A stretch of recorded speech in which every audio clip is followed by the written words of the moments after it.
বন্দে পুরুষোত্তমম। জয় গুরু। আশা করি পরম পিতার কৃপায় সবাই ভালো আছেন। পাঠ করছি অমিয় বাণী থেকে, পৃষ্ঠা নং 13। আমি যারা আপনার কাছে আসে তার মধ্যে শতকরা 99 জন লোকের ইচ্ছে যে আপনি তাদের ভেতরে সহসা একটা অদ্ভুত পরিবর্তন এনে দেবেন, কিন্তু যখন দেখে যে আপনি সহসা পরিবর্তন এনে দিয়ে একটা ভেলকির মতো কিছু করেন না, তখন তারা হতাশ হয়ে পড়ে। কেন আপনি তা করেন না তারা তা বুঝতে পারে না। শ্রী শ্রী ঠাকুর। কিন্তু দেখুন, সদ্গুরু সহসা মনের ভেতরে কোনো পরিবর্তন না ঘটালেও তার প্রদত্ত শক্তি সম্বলিত নাম মন্ত্র আপনি ক্রমে ক্রমে কাজ করতে থাকে এবং পরে ধীরে ধীরে নির্বিঘ্নে, অথচ অপেক্ষাকৃত সহজে ও সত্বর পরিবর্তন হয়ে যায়। একটু করে দেখলেই সবাই বুঝতে পারে।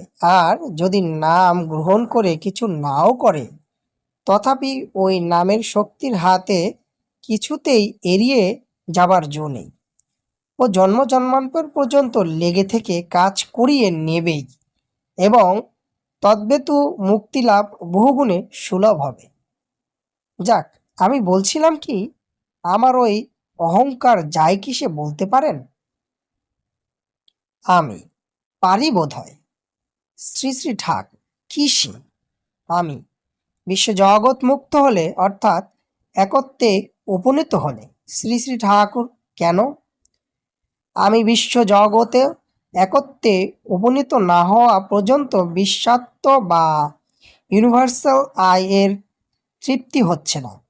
আর যার মন বিশ্ব মনের সঙ্গে এক হয়ে, যিনি নিজের আমিত্ব বিশ্ব আমিত্বের সহিত এক করে ফেলছেন, সমস্ত বিশ্বের আমিত্ব অনুভব করছেন, তিনিও তিনিও কাজেই সমস্ত বিশ্ব মুক্ত না হওয়া পর্যন্ত ও অহংকারের হাত হতে নিস্তারই বা পেতে পারেন কেমন করে? আমি ভাবছি, সাধারণ সাধক নিজের ব্যক্তিত্ব হারিয়ে যেখানে গিয়ে নির্বিকল্প অবস্থা বোধ করেন, ইনি বিশ্ব মনে সর্বদাই নিজ মনকে মিশিয়ে ফেলে, সে অবস্থায় গিয়েও নির্বিকল্প ভাব বোধ করে না। শ্রী শ্রী ঠাকুর। তবেই তো বিশ্বের মুক্তি কিসে হবে, কতদিনে হবে? আমি হাসিয়া তাই তো ভাবছি। তা আপনি ভেবে দেখেন, একটা উপায় করুন, নইলে নিস্তার কই। এ যে বড়ই দায়ে ঠেকে গেছি দেখেছি। পৌষ। নদিয়া জেলার খোকসা জানিপুর স্কুল বোর্ডিংয়ের হেডমাস্টার শ্রীযুত যোগেন্দ্রনাথ সরকার MA BL মহাশয়ের ঘরে শ্রী শ্রী ঠাকুর ও আমি বসে আছি।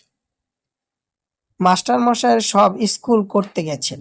নানা প্রসঙ্গে কথা হতে হতে ঠাকুর সর্বোচ্চ সমাধি অবস্থায় কিরূপ উপলব্ধি হয় তাই জিজ্ঞাসা করলাম।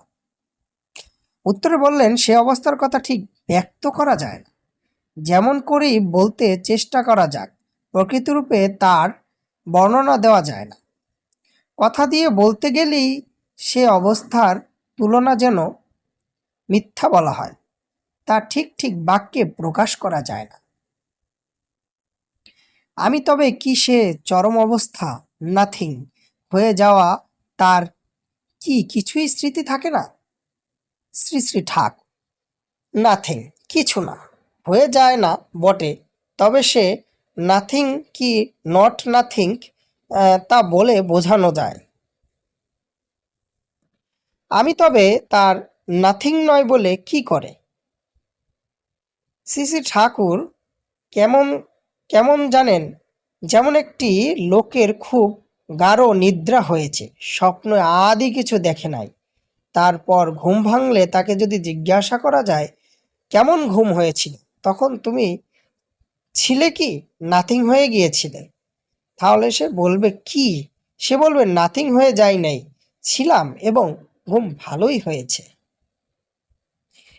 কারণ ভালো বলে যেন একটা স্মৃতির মতো আছে, এটা এটা বলা যায়। ভাব এখনো আছে। আর ভালো বলে যখন স্মৃতির মতো আছে তখন নিশ্চয়ই ভালোই বোধ করেছিলাম, এবং তা বোধ আমি করেছি, কাজেই তখন নাথিং হয়েও যায়নি। তবে অবস্থায় ঠিক ঠিক কেমন বোধ হয়েছিল তার বিস্তারিত বর্ণনা দেওয়া যায় না। এও কতটা সেইরূপ স্মৃতি হিসেবে বাক্য এইমাত্র বলা যায় যে খুব আনন্দ অনুভূতি, আনন্দ স্বরূপ হয়ে যাওয়া। আমি আরও একটা জিজ্ঞাসা আছে। যত সব লোক আপনার কাছে এসে কৃপা পায় তারা সবাই একরূপ বোধ করে না। কেউ দেখি বেশ অনুরাগী এবং আদেশ মতো সাধন ভজন বেশ করে, আবার কেউ হয়তো তেমন নয়, অথচ যাতায়াত কারো ছাড়তে পারে না। এর মানে কি? শ্রী শ্রী ঠাকুর, দেখুন, ও কেমন জানেন? যেমন একটা বিড়াল কি কুকুর যদি আপনার দিকে সুমুখ করে লেজ নাড়াতে নাড়াতে কাছে আসে এবং কথা মতো কাজ করে, সে আপনার অনেকটা দেখতে পায় ও অনুরাগী হয়ে চলে। আবার আরেকটা লেজ ধরে টেনে যদি কাছে আনতে থাকেন, সে যেমন আপনার সবটা দেখতে পায় না এবং অনুরাগী তো হয়ই না, বরং কাছে আসতে চায় না, মাটি পা দিয়ে আঁকড়ে ধরতে চায়, ছট ঝাঁটাপাটি করে, মাটির আঁচড়ে অস্থির করে, কিন্তু লেজ হাতে থাকায় কাছে না এসেও পারে না। ও অনেকটা সেই রূপে। যাক, আজকে আলোচ্য বিষয়টা খুবই ভালো ছিল।